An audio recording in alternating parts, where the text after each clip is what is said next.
Now we're going to set up a geometry object to use as the source for the particle dynamic system. So as we just saw in this scene geometry node, there's a null that has the points that I created specially off of this animation sequence that we're going to use to drive the particles. So I'm going to make a separate geometry object that fetches those points so we can have a clean start point for the dynamic system to pull from. So I'm going to hit tab, lay down a geometry node. Put it here. I'm going to call this particle source. And then inside that, I'm going to delete out this file node. I'm going to make an object merge. Hit the P key. I'm going to pull up the parameters. And we're going to go to scene and this out for particle source null. I'm going to make a null out in the bottom of that. I like to do that all the time, just so I always know, even if it's super simple. All right, and so now let's make these parameters a little bit smaller. Hit the C key. I use a light yellow for my intermediate geometry nodes. And now this particle source node, if I scrub, we can see that we have these points that we're going to use as the particle source there. So I'm going to rewind to the beginning, and up in the particles tab up here on our shelf, I'm going to click on source particle emitter. Okay, and you can see that that's going to make some new stuff, and all of a sudden we're in a different network. It's made an auto dot network with a simple particle system emitting from those points.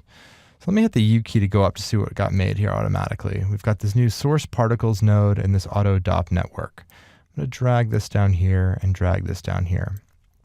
This source particles node is actually sourcing the particles from the auto dot network. So what I consider this is actually the result of the particle simulation.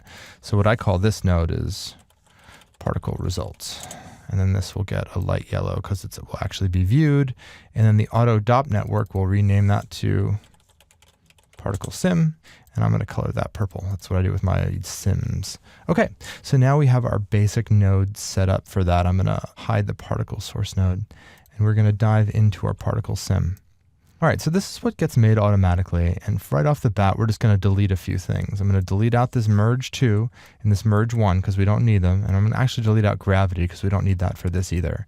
So we can really simply just look at, the nuts and bolts core objects here that we're using.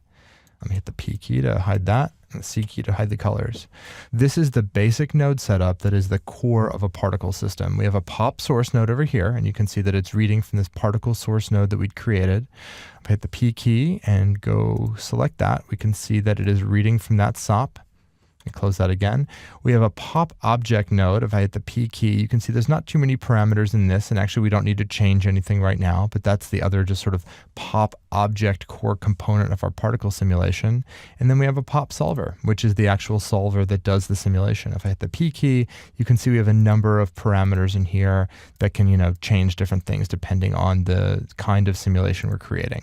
So not too much to deal with, pretty straightforward. The first thing we're going to do just to make this work, because you see if we hit play right now, actually we aren't really getting any particles emitting. We just see the source points that we'd brought in. And I'll show you why that's happening. Let me drag these down, select the particle source node and hit the P parameters key. You can see by default the emission type is set to scatter onto surfaces, which can be convenient. If you're sending in geometry like you often are, it'll automatically scatter points on those surfaces.